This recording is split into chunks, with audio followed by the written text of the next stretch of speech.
আল্লাহর হাবিব যে হাত দিয়ে আমি রাসূলুল্লাহ লিখেছি কাগজের মধ্যে আমার জীবন যেতে পারে, কিন্তু আমি রাসূলুল্লাহ শব্দটা আমার হাত দ্বারা আবার কেটে দিতে পারবো না। আলী রাদিয়াল্লাহু তাআলা আনহু কাগজের হেডিং লিখছেন, কুরাইশ সরদারদের মধ্যে এবং মুহাম্মাদুর রাসূলুল্লাহ সাল্লাল্লাহু আলাইহি ওয়াসাল্লামের মধ্যে চুক্তিপত্র সম্পাদন। এটা হচ্ছে কাগজের উপরের হেডিং। কুরাইশদের সরদারদের মধ্যে আর মুহাম্মাদুর রাসূলুল্লাহ সাল্লাল্লাহু আলাইহি ওয়াসাল্লামের মধ্যে সন্ধিপত্র সম্পাদন। এইভাবে যখন কাগজের হেডিং লিখল, পরক্ষণের সাথে সাথে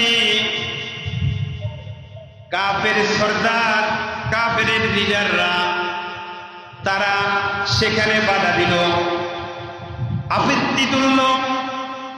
হে আলী, তুমি যে কথাটা লিখেছ এই কথাটা তো আমরা মানি না। তুমি যে লিখেছ মুহাম্মাদুর রাসূলুল্লাহ সাল্লাল্লাহু আলাইহি ওয়াসাল্লামের মধ্যে চুক্তি সম্পাদন সন্ধি, আমরা তো এই মুহাম্মদ রাসূলুল্লাহ এই কথাটা আমরা মানি না। আমরা তো মানি আব্দুল্লাহর বেটা মুহাম্মদ, মুহাম্মদকে তো আমরা রাসূলুল্লাহ মানি না। তুমি এটা কি দেখলা? যদি এই কথাটা কাগজের মধ্যে লেখা থাকে তাহলে আমরা সন্ধিতে স্বাক্ষর করব না, দস্তখত করব না। মুহাম্মদ যদি আমরা রাসূলুল্লাহ মানতাম তাহলে এই যুদ্ধ বিগ্রহ থাকতো না, মুহাম্মাদের সাথে আমাদের কোনো সংঘর্ষ হতো না। মুহাম্মদকে আমরা রাসূল মানি না, এই জন্য তো মুহাম্মাদের সাথে আমাদের সংঘর্ষ। অতএব এই কথাটা যতক্ষণ পর্যন্ত কাটা হবে না ততক্ষণ পর্যন্ত চুক্তিপত্র স্বাক্ষরিত হবে না। এই কথাটা লিডাররা বলার পরে ভালো করে খেয়াল করুন, মুহাম্মদ সাল্লাল্লাহু আলাইহি ওয়াসাল্লাম তিনি বললেন, আলী তুমি শুনে রাখো, এই যে চুক্তিপত্রটা এটা 10 বছরের জন্য হচ্ছে, 10 বছরের জন্য এই চুক্তিনামা হচ্ছে। তবে আলী রে, তুমি ভালো করে জেনে রাখো, ও আমার সাহাবীরা তোমরা ভালো করে জেনে রাখো, আমি কিন্তু 10 বছরের রাসূল না। আমি 10 বছরের জন্য পৃথিবীতে রাসূল হিসেবে আসি নাই। আমি 10 বছরের জন্য পৃথিবীতে খাতামুন নবী হিসেবে আসি নাই। আমি 10 বছরের জন্য পৃথিবীতে ইমামুল মুরসালিন হিসেবে আসি নাই। আমি এসেছি সারা জীবনের জন্য এই পৃথিবীতে মুহাম্মাদুর রাসূলুল্লাহ, সকলে বলি সাল্লাল্লাহু আলাইহি ওয়াসাল্লাম। অতএব চুক্তির মধ্যে রাসূলুল্লাহ লিখলে কি হয় আর না লিখলেই কি অসুবিধা? তুমি লিখে এই মুহাম্মাদুর রাসূলুল্লাহ, রাসূলুল্লাহ এই শব্দটা কেটে দাও, তা কেটে দিয়েই তুমি চুক্তিপত্র কি করো? সম্পাদন করো। আলী রাদিয়াল্লাহু তাআলা আনহু এই কথাটা শোনার পর তিনার একটু আত্মমর্যাদায় লেগে গেল, প্র্যাকটিসে লেগে গেল। আলী বলেন, ইয়া রাসূলুল্লাহ, ওগো আল্লাহর হাবিব, যে হাত দিয়ে আমি রাসূলুল্লাহ লিখেছি কাগজের মধ্যে আমার জীবন যেতে পারে, কিন্তু আমি রাসূলুল্লাহ শব্দটা আমার হাত দ্বারা আবার কেটে দিতে পারবো না। প্রিয় ভাইরা, ঈমান কেমন হতে হবে একজন মুসলমানের, একজন মুমিনের, আমাদেরকে সাহাবায়ে কেরামের আদর্শ থেকে জেনে নেওয়া দরকার। সাহাবায়ে কেরাম নিজের জীবন যাবে, নিজের ভাই, পিতা, পুত্র, আত্মীয় স্বজন এদের পরিচয়ের কথা ভুলে যাবে, কিন্তু আল্লাহ রাসূলের বিন্দু পরিমাণও অবমাননা সাহাবায়ে কেরাম সহ্য করতে পারেন না। ঘটনা লম্বা, আমি সামনে ধীরে ধীরে অগ্রসর হচ্ছি। এই মর্মে আরেকটা ছোট্ট ঘটনা হাদিসের রওয়ায়াত থেকে আপনাদের সামনে উপস্থাপন করছি। সিদ্দিক আকবর রাদিয়াল্লাহু তাআলা আনহু, তিনার ঘটনা আপনারা জানেন। তিনার পিতা ছিল আবু কুহাফা। নাম কি? আবু কুহাফা। হযরত আবু বকর রাদিয়াল্লাহু তাআলা আনহু পিতা ছিলেন আবু কুহাফা। যেই সময়ের যেই ঘটনা বলছি, ওই সময় আবু কুহাফা ইসলাম ধর্ম গ্রহণ করেন নাই, ইসলামের ছায়াতলে আসেন নাই। এরপরেও আবু বকর রাদিয়াল্লাহু তাআলা আনহু পিতা হিসেবে যতটুকু সম্মান ইজ্জত করা দরকার, পিতা হিসাবে যতটুকু পিতাকে শ্রদ্ধা করা দরকার, ইজ্জত করা দরকার, সব কিছু হযরত আবু বকর করত। ইসলামের সাংঘর্ষিক বিষয় ছাড়া প্রত্যেকটা কথাই পিতার মান্য করে চলতেন। এটা ইসলামের শিক্ষা যে পিতার মাতা যদি কাফেরও হয়, এরপরে ও পিতা মাতার সাথে সৎ ব্যবহার করার জন্য ইসলাম আমাদেরকে শিক্ষা দিয়েছেন, আমাদেরকে নির্দেশ দিয়েছেন। পিতা মাতা কাফের হলেও ইসলামের সাংঘর্ষিক বিষয় ছাড়া পিতা মাতাকে কখনো তোমরা দমক দিতে পারবা না, অসম্মান সূচক আচরণ করতে পারবা না। এটা ইসলামের শিক্ষা। বলছিলাম আবু কুহাফার কথা। আবু কুহাফা তিনি একবার বসে বসে কারো সাথে খুব গল্প করছিলেন, আলাপ আলোচনা করছিলেন, গল্প করছিলেন। আমরা যেরকম দুই চারজন বসলে একে অপরের সাথে গল্প করি, এই আবু কুহাফা তিনি বসে বসে কারো সাথে গল্প করছেন। গল্প করতে করতে এক পর্যায়ে আবু কুহাফা নবী কুলের শিরোমণি মুহাম্মদুর রাসূলুল্লাহ সাল্লাল্লাহু আলাইহি ওয়াসাল্লামকে নিয়ে নাম যখন আসলো, গল্প করতে করতে বিশ্ব নবীর নাম যখন আসলো, এক পর্যায়ে আবু কুহাফা বিশ্ব নবীকে নিয়ে কটূক্তি করে বসলো। বিশ্ব নবীকে নিয়ে গালমন্দ করতে লাগলো। পাশে ইমানদার সন্তান হযরত আবু বকর সিদ্দিক আকবর রাদিয়াল্লাহু তাআলা আনহু দাঁড়িয়ে আছেন।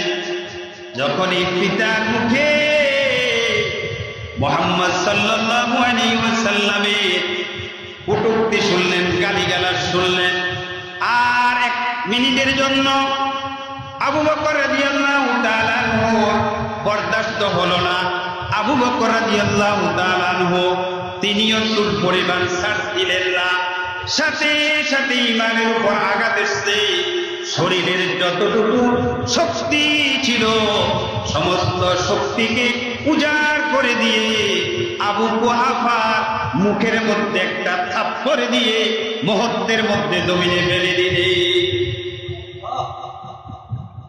মুখ থুপড়ে আবু কুহাফা মাটির মধ্যে পড়ে।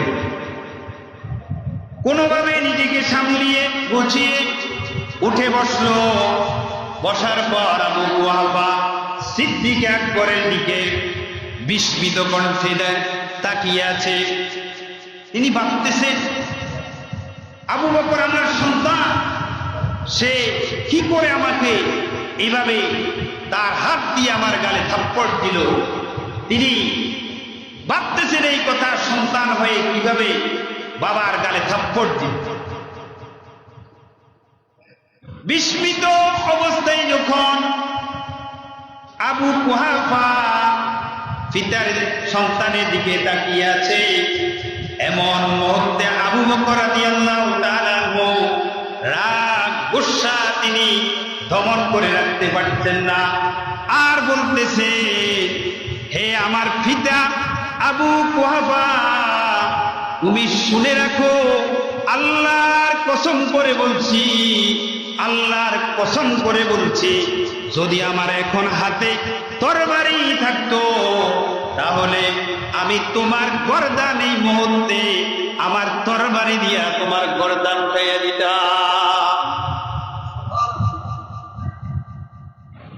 তুমি, আমি আবু বকরের সামনে আমার প্রিয় নবীজি মুহাম্মদ রাসূলুল্লাহ সাল্লাল্লাহু আলাইহি সাল্লামকে কটূক্তি করবে, গালিগালাজ করবে, এটা আমি কখনো বরদাস্ত করে নিতে পারি না।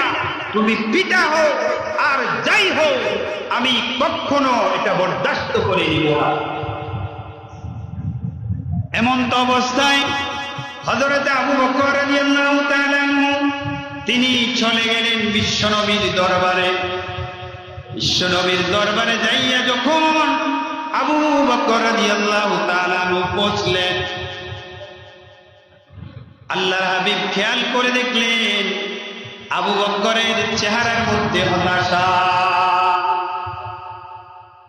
কি ব্যাপার আবু বকর, চেহারার মধ্যে হতাশার ছাপ কেন? চেহারার মধ্যে হতাশার ছাপ কেন? কি হয়েছে? আবু বকর রাদিয়াল্লাহু তাআলা আনহু তিনি জবাব দিলেন, ওগো পেয়ারা হাবিব, আমার বাবা আপনাকে নিয়া গালগন্ধ করেছে, কটূক্তি করেছে। আমার বাবা আবু কুহাফা আপনাকে অসম্মান করেছে, তাই আমি সহ্য করতে পারি নাই। আমি সাথে সাথে পুত্র হয়ে আমার বাবার গালে থাপ্পড় দিয়ে আমি সেই কটূক্তির জবাব দিয়েছি। সুবহানাল্লাহ। আল্লাহর হাবিব এই কথা শোনার পর তিনি জিজ্ঞাসা করলেন, আবু বকর, তুমি কি সত্যি তোমার বাবাকে তোমার হাত দিয়ে থাপ্পড় দিয়েছ? আবু বকর রাদিয়াল্লাহু তাআলা বলেন, ওগো আল্লাহর হাবিব, সত্যি সত্যি আমি আমার বাবার গালের মধ্যে থাপ্পড় দিয়েছি, কারণ আমার সামনে আপনাকে নিয়ে কেউ কটূক্তি করবে, আপনাকে গালিগালাজ করবে, এটা আমি বরদাস্ত করে নিতে পারি না। আবু বকর, তুমি এই কাজটা ঠিক করো নাই, ভবিষ্যতে আর এই কাজ করবা না। কারণ নবী মুহাম্মদ রাসূলুল্লাহ সাল্লাল্লাহু আলাইহি সাল্লাম তিনি তো রহমতের নবী ছিলেন। দরদ থেকে বলতেছেন, আবু বকর, সামনে তুমি আর এই কাজ কখনো করিও না। আবু বকর রাদিয়াল্লাহু তাআলা কথাটা পছন্দ হলো না। আবু বকর রাদিয়াল্লাহু তাআলা কথাটা পছন্দ হলো না। আল্লাহর হাবিব যে দরদ নিয়ে কথা বললেন, এটা আবু বকরের কাছে ভালো লাগলো না। সাথে সাথে আবু বকর বলেন, ওগো আল্লাহর হাবিব, আল্লাহর কসম করে বলছি, আমার পিতা হোক আমার ভাই হোক যেই হোক না কেন, যদি ওই মুহূর্তে আমার হাতে তরবারি থাকতো তাহলে আমি মুহূর্তের মধ্যে গর্দান উঠাইয়া দিতাম। এবার শুনুন, যখন তাদের উভয়ের মধ্যে আলাপ চলছিল, কথা চলছিল, এই বিষয়টা আর স্বাধীন থেকে দেখতেছেন কে? আল্লাহ রাব্বুল আলামিন। কে দেখতেছেন বলেন? সবাই বলেন না একটু, কে দেখতেছেন? আল্লাহর নাম নিতে কি আপনাদের লজ্জা লাগে? তো বলেন না কেন? মসজিদে আসছেন, ইমানই আলোচনা হচ্ছে, আমি তো আপনাদের ইমান জাগ্রত করার জন্য এই কথাগুলো বলছি। অতএব আপনারা যদি ঘুমিয়ে থাকে, আপনাদের ইমানে যদি কোনো চেতনা না আসে, তাহলে এই ইমানই আলোচনা করে আমি কি লাভ? আমার কি ফায়দা? আমি তো আলোচনা করছি আপনাদের ইমান জাগ্রত হোক, আপনারা এভাবে ভবিষ্যৎ যেই কোনো সময় বিশ্ব নবীর উপর এরকম কোন কুলাঙ্গার বিশ্ব নবীকে নিয়ে যদি অবমাননা করে, দ্বীন ইসলামকে নিয়ে যদি কোনো কুলাঙ্গার এরকম ভাবে কথা বলে, তো আপনারা আপনাদের ঈমানি চেতনাকে জাগ্রত করে এইরকম ভাবে সর্বোচ্চ প্রতিবাদ দিয়ে ওই কুলাঙ্গারের বিচার করবেন। এই জন্য এই আলোচনা, এই ঈমানি ওয়াকিয়াগুলো আপনাদের সামনে আলোচনা করছি। প্রিয় ভাইয়েরা আমার, আবু বকরের মধ্যে আর বিশ্বনবীর মধ্যে আলোচনা হচ্ছে। আসমান থেকে আর স্বাধীন থেকে এই ঘটনাটা দেখতেছেন স্বয়ং আল্লাহ রাব্বুল আলামিন। সাথে সাথে আল্লাহ তাআলা সূরা মুজাদালা 22 নম্বর আয়াত দিয়ে আল্লাহ তাআলা পাঠাইলেন। আল্লাহ তাআলা বলেন, লা তাজিদু কওমান ইউমিনুনা বিল্লাহি ওয়াল ইয়াউমিল আখির ওয়ালা ইউআদ্দুনা মান হাদ্দাল্লাহা ওয়া রাসূলাহু ওয়া কানু آباءكم وأبناءكم وإخوانكم وعشيرتكم أولئك كتب في قلوبهم الإيمان لا يؤيد أمرهم